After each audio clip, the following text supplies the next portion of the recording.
Welcome back to Roy's Studio Adventures. Today we're checking out Xsonic's ULooper. They sent me the ULooper pedal to check out at no cost.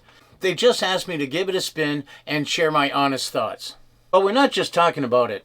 I'm going to break down what makes this pedal so unique, and then as always, Dan Diggins, a regular around here, he is going to put it through its paces. I will leave a link in the description below where you can get the ULooper. All that and more coming up next on Roy's Studio Adventures.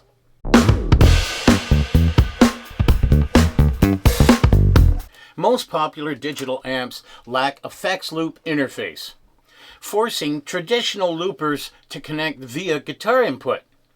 This means if you record a clean loop and then switch it to a distortion for soloing, the clean loop also becomes distorted. Unlike traditional loopers, the ULooper connects to the amp via a USB, ensuring loop sound remains unchanged even when you're changing your presets. Additionally, it adds a line out feature to your amp, enabling easy connection to external speakers without muting the amp's own speaker, unlike the headphone output, which does. Today we'll be using the Katana M50 Gen 2 for our demonstration, but here are some amps that will also work with the ULooper.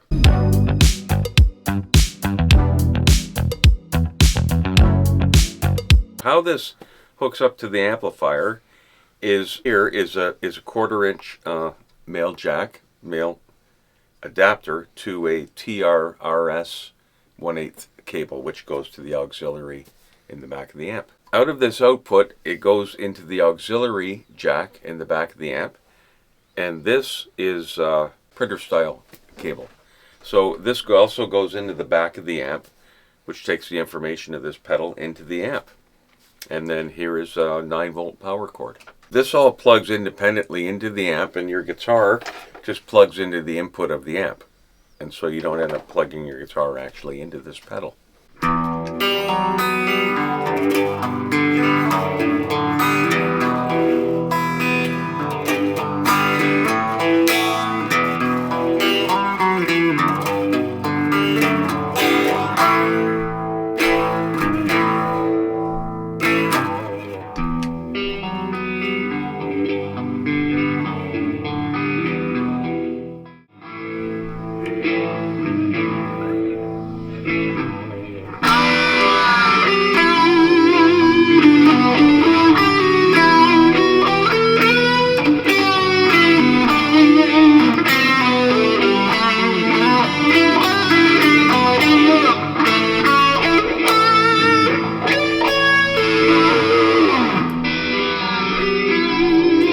Cool thing about this is I was able to change the sound of the presets. The first track was done on a clean, and it maintained that clean sound while I played a lead over top of that had a bit more of a lead crunch sound to it.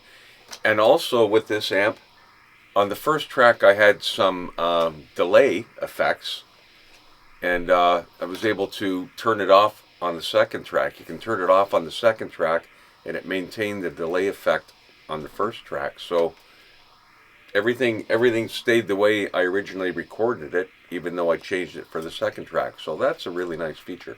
And that's a wrap on Xsonic's ULooper. Big thanks to Dan for showing us what this pedal can do. If you enjoyed this video, make sure to hit that like button and subscribe if you haven't already. And leave us a comment on what you think of the ULooper. We've got more gear, reviews, interviews, and local musician features coming up, so don't miss out. Go out and support your local musicians, like these guys here.